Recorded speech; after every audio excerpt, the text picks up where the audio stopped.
nós vamos abrir nosso livro lá na página 72. Abra o livro aí na página 72, para nós darmos início aqui à nossa conversa de hoje. Livro de História, página 72.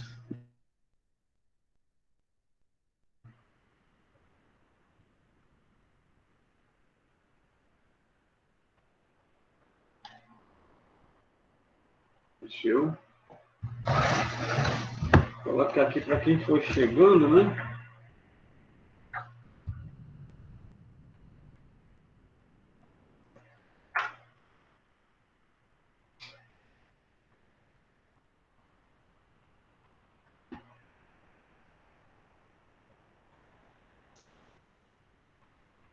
Vamos lá, vamos iniciar.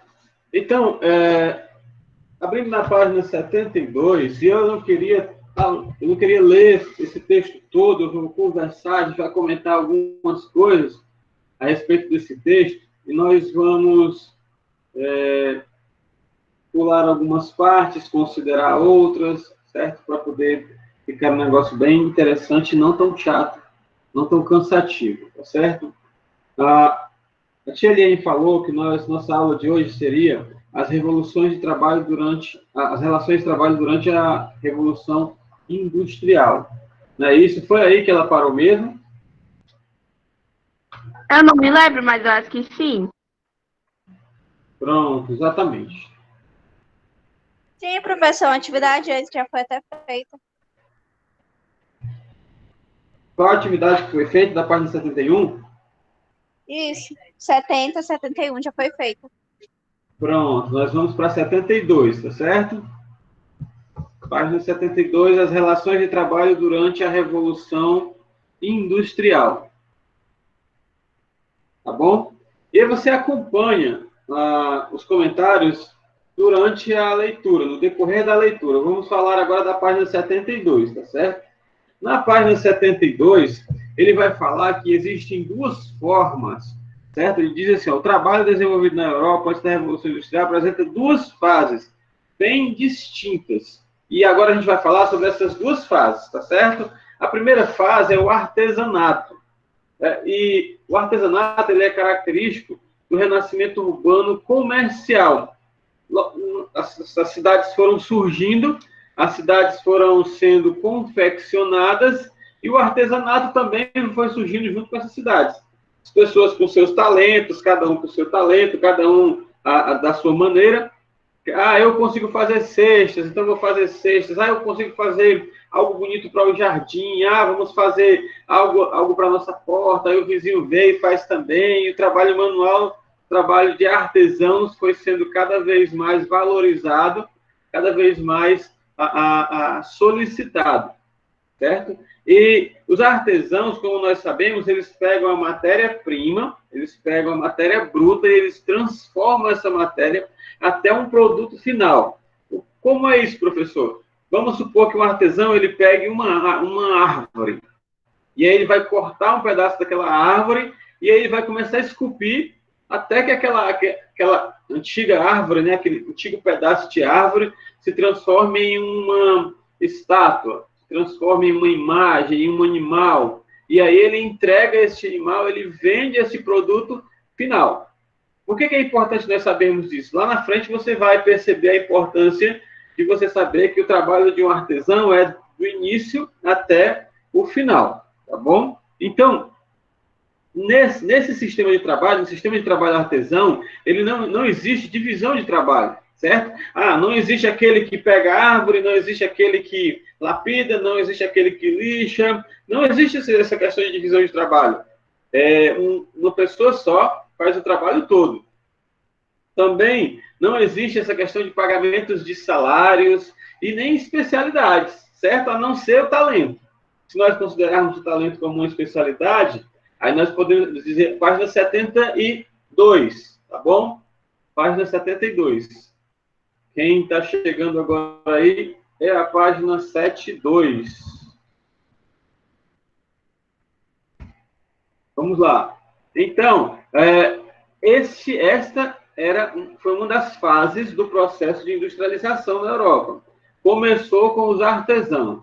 Eles começaram com trabalhos manuais. Aí aconteceu que foram se reunindo essas pessoas, e essas pessoas já se reuniram em corporações, certo?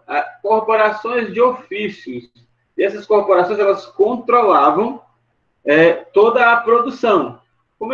Chegou um rapaz, chegou alguém na cidade e viu que uma pessoa trabalhava com madeira, outra pessoa trabalhava com, sei lá, com argila, e essa pessoa disse assim, eu vou comprar os seus produtos de madeira e eu vou comprar os seus produtos feitos com argila. Então começou a se formar um grupo de pessoas trabalhando para vender os seus produtos para uma pessoa só. Então, a mão de obra ela era do início até o final, mesmo que isso já tenha um preço.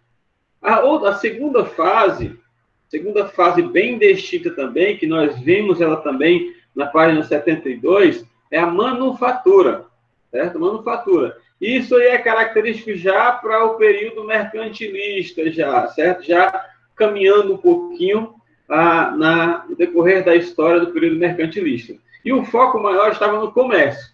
Lembra que as pessoas começaram a fazer os produtos para decorar, faziam porque gostavam, faziam por hobby, mas agora o objetivo está no comércio. Vamos fazer para vender, certo? Vamos fazer para vender. Vamos fazer para vender para as pessoas que estão próximas a nós e para as pessoas que estão distantes de nós. Então, o foco estava no comércio interno e, se possível, no comércio externo, certo? No comércio externo. Só que, para fazer algo, para vender e para ganhar dinheiro, tem que ser feito rápido, certo? Não pode ser aquele trabalho lento de um artesão que devagarzinho vai lapidando aquela árvore, ele vai imaginando aquelas...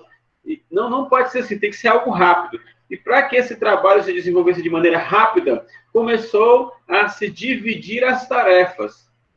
E aí, antes, a pessoa ia buscar a árvore, cortava um pedaço da árvore e ela ia lapidar, não. Agora já tem uma pessoa responsável por ir buscar a mão de obra, já tem a mão de obra na matéria-prima, já tem uma pessoa responsável por trabalhar inicialmente com aquela matéria-prima para entregar a outra pessoa. Então, começou a se dividir o trabalho devido ao aumento da produção, porque tinha que produzir, porque se eu quero vender para ganhar dinheiro, eu tenho que produzir, e quanto mais eu produzir, mais dinheiro eu ganho.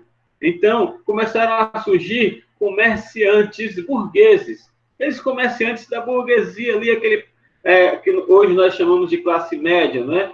Então, começaram a surgir pessoas que fizeram vendinhas, começaram a colocar aquelas banquinhas vendendo os produtos, depois essas banquinhas foram aumentando, se transformando em pequenas lojas, e os artesãos, os trabalhadores, eles faziam o produto final, entregavam para esses comerciantes vendiam. Aí você pensa assim, professor, então quer dizer que os comerciantes lucravam? Não.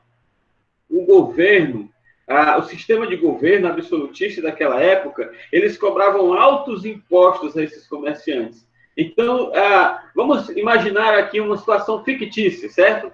Alguém faz uma estátua de madeira e vende para o comerciante de R$5.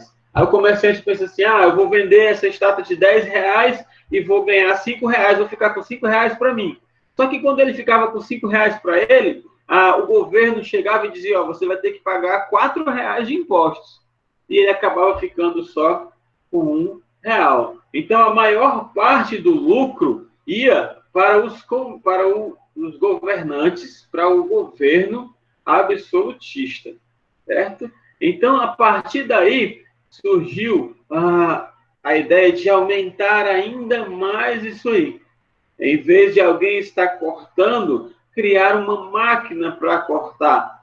Ao invés de alguém estar comprimindo, criar uma máquina para comprimir, certo? A partir daí, surgem as indústrias, é onde nós vamos passar já para a nossa página 73, certo? A partir daí surgem as indústrias. E a indústria, ela trouxe uma outra forma de trabalho, diferente da antiga. Com a indústria já se dividem os trabalhos, certo? O trabalho já está dividido. Já tem uma pessoa que leva o produto para outra que corta, para outra que costura, para outra que empacota e para outra que entrega. Então, já tem várias áreas de trabalho. E essas pessoas agora, que elas já não mais fazem uma estátua e vendem aquela estátua, elas já não fazem mais uma peça, uma ferramenta e vendem aquela ferramenta, elas estão produzindo várias vezes o mesmo salários, certo? Então, surge aí a ideia do salário.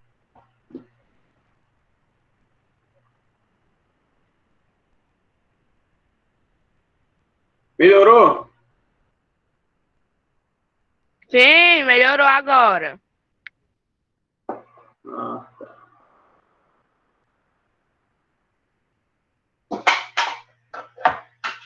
E o barulhinho, parou? Parou sim. Pronto. Vamos ver se fica melhor agora, certo? Voltando para a indústria, tá certo?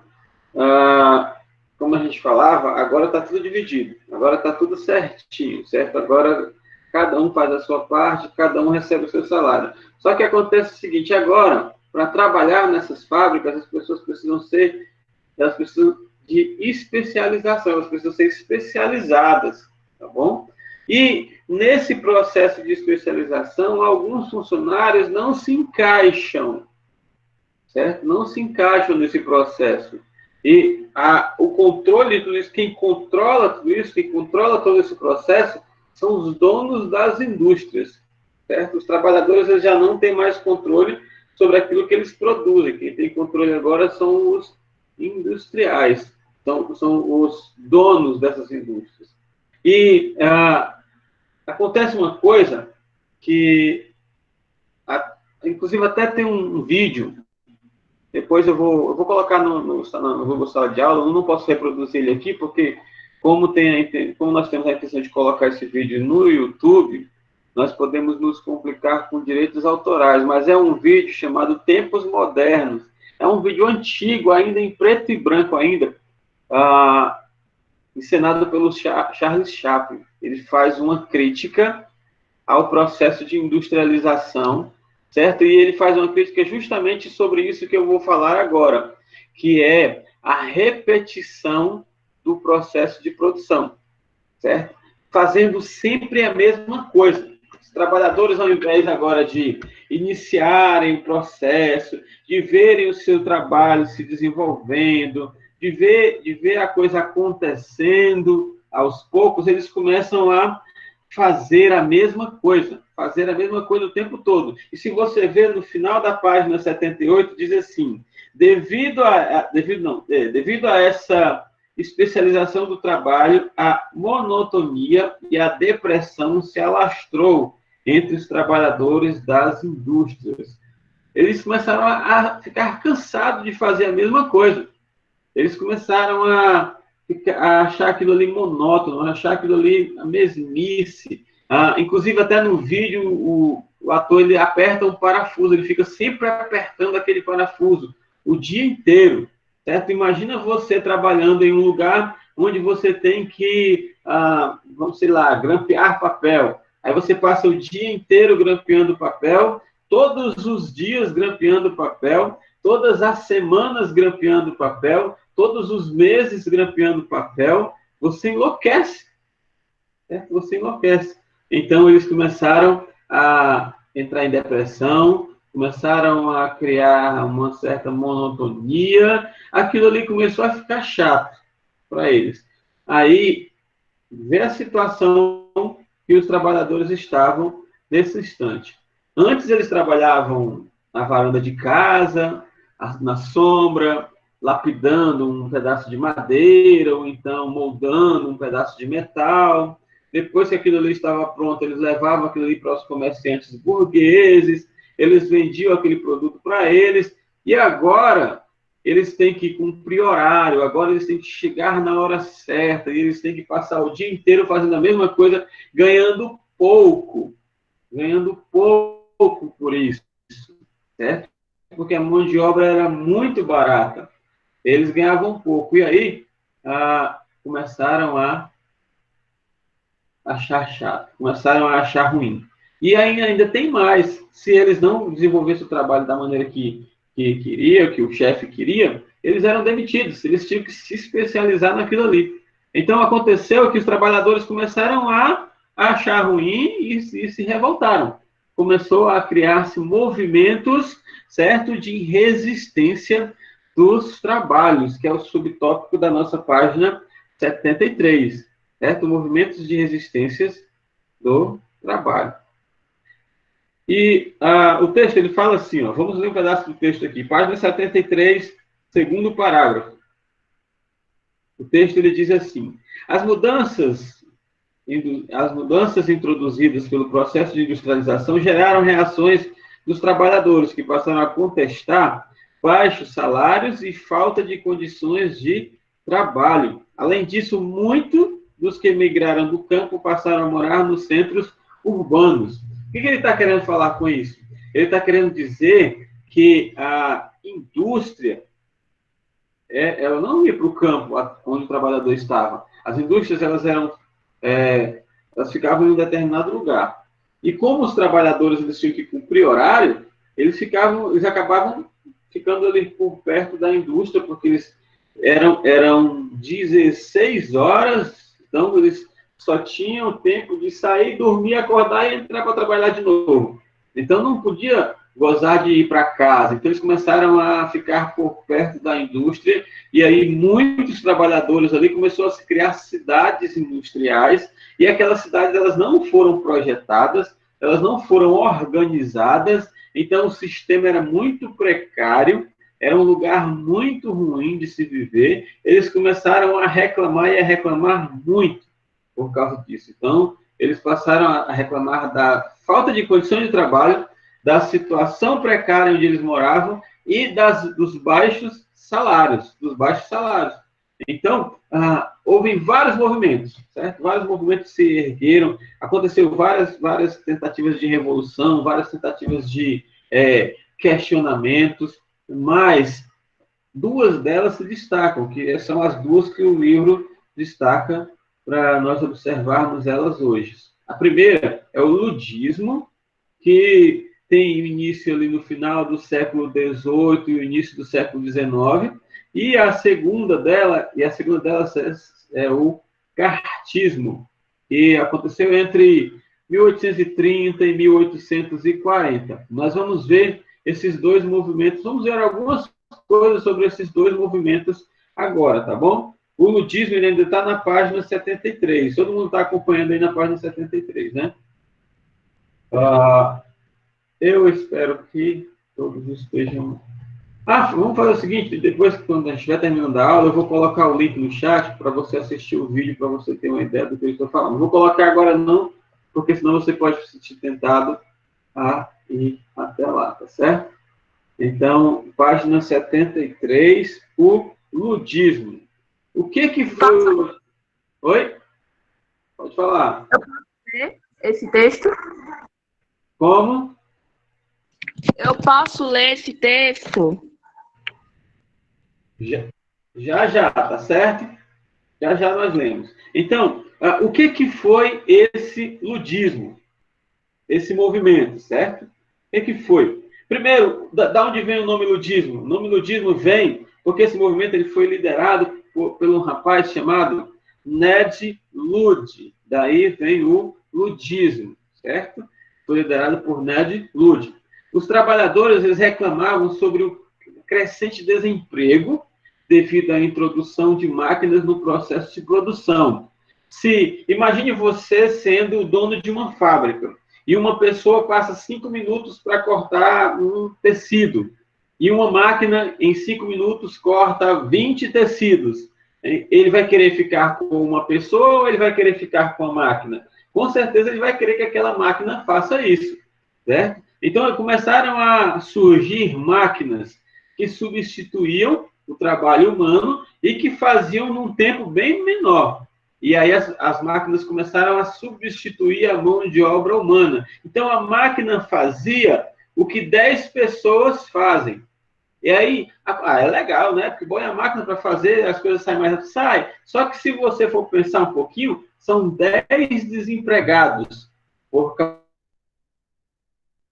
causa de uma máquina. São 10 pessoas que perdem o emprego por causa de uma máquina. Então, eles começaram a protestar contra isso, certo? Eles exigiam que esses trabalhadores tivessem uma mão de obra especializada, aqueles que ficavam tinham que saber mexer com a máquina, porque se eles não soubessem mexer com a máquina, eles também estavam fora, certo? Então, eles tinham que ter especialização na mão de obra, se não tivesse, saíam. E esses ludistas, o que eles faziam nesses processos, nesses questionamentos, certo?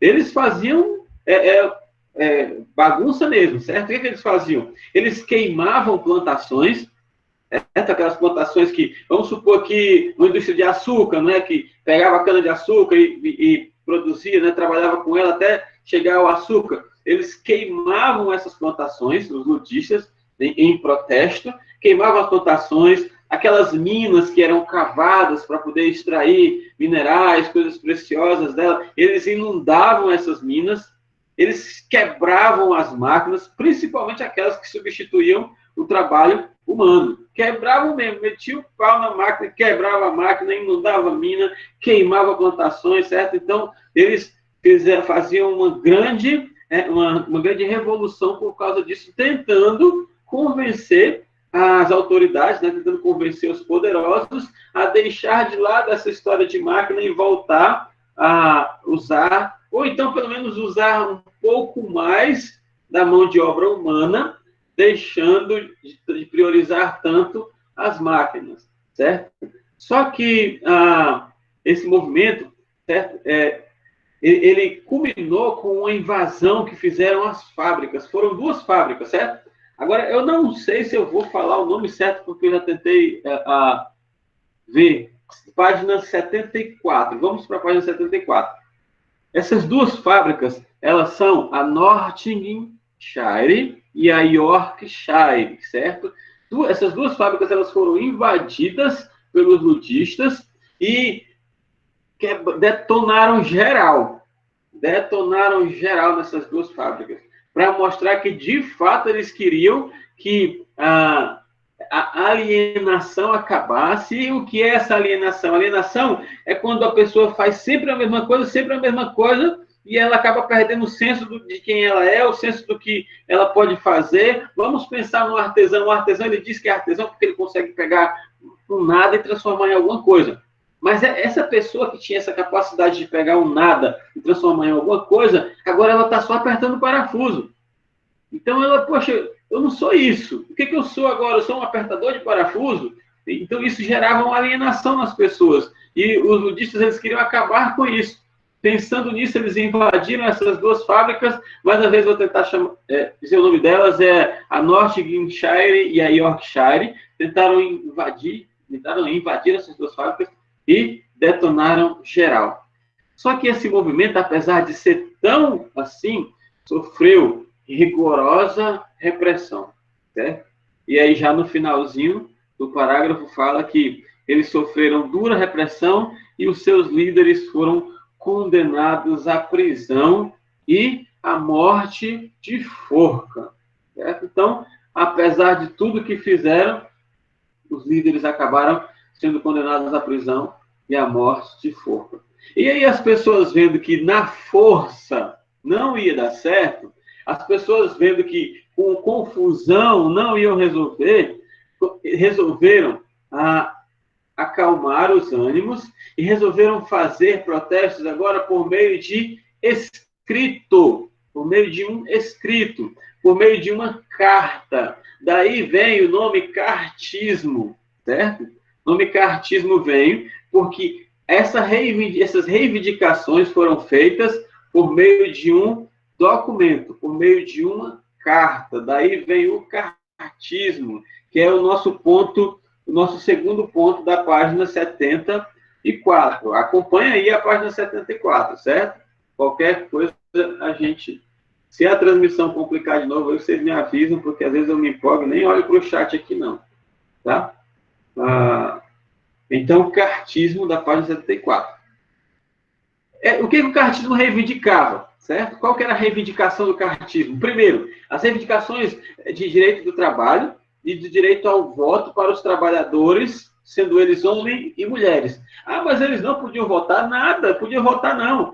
Em 1832, houve um ato chamado Ato da Reforma, certo? E esse ato, ele deu direito de votos só aos homens ricos e aos pequenos proprietários. Só isso. Certo? Então, os homens ricos, os parlamentares e os pequenos proprietários poderiam votar. O restante não poderia votar. Então, o que acontecia? Como que o trabalhador poderia ter alguém na política fazendo algo por eles, se ninguém deles poderia chegar até lá? Certo? Então, quem chegava lá, quem chegava no poder, fazia algo pela sua massa. Mas a única massa que poderia chegar ao poder eram os homens ricos e os pequenos proprietários. Então, eles queriam participar, tanto votando, quanto também tendo o direito de se candidatarem. Então, eles queriam poder votar e eles queriam poder colocar alguém deles lá, para poder ajudar a melhorar a situação que eles estavam, certo?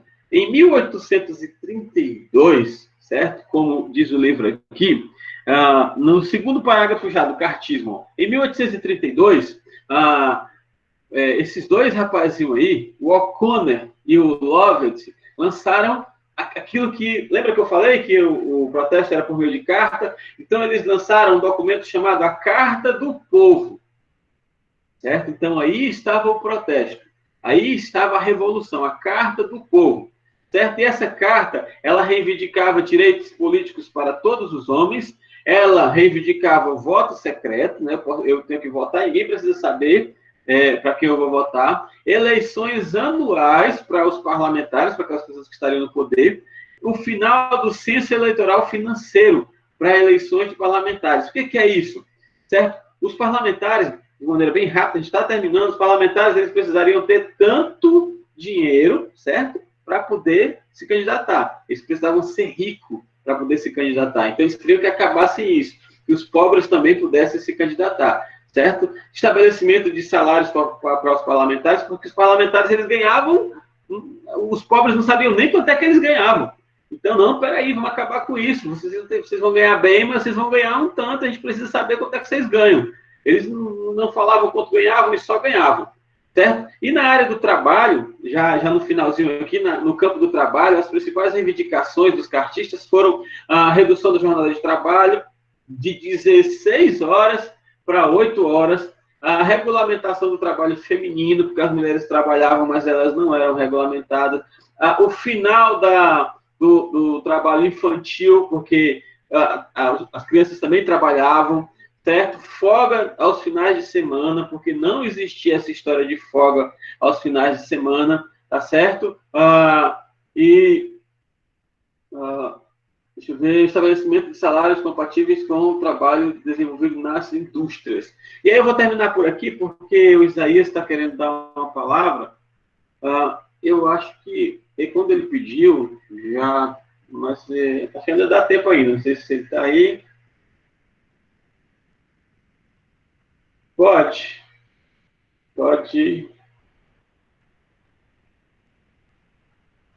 Ele saiu, professor, faz tempo. Saiu? Então pronto. Ele saiu. Então depois ele fala. E por último, vamos ver como foi que acabou essa revolução, certo? Como foi que foi o desfecho dessa revolução. Ela desfechou assim.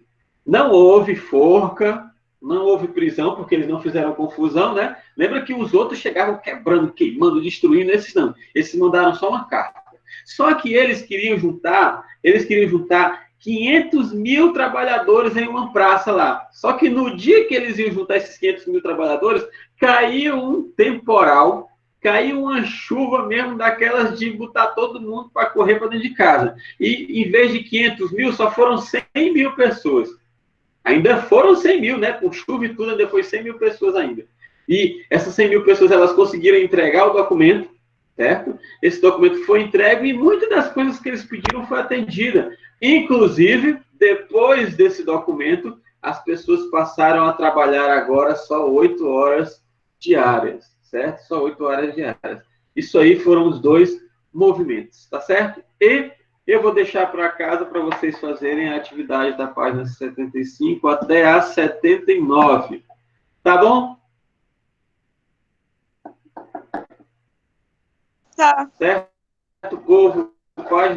Páginas 75 e 79 para cá.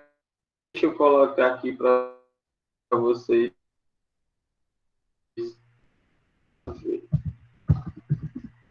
Ficando é doido. É só atividade mesmo. Atividade para casa. Vocês já estão em casa. Professor, Oi. professor, Oi. é 75 e 79 ou da Não, 75 a 79? eu coloquei aí, da 75 a 79, tá certo? Estou indo embora, só falta 1 minuto para gente, então tchau e até mais.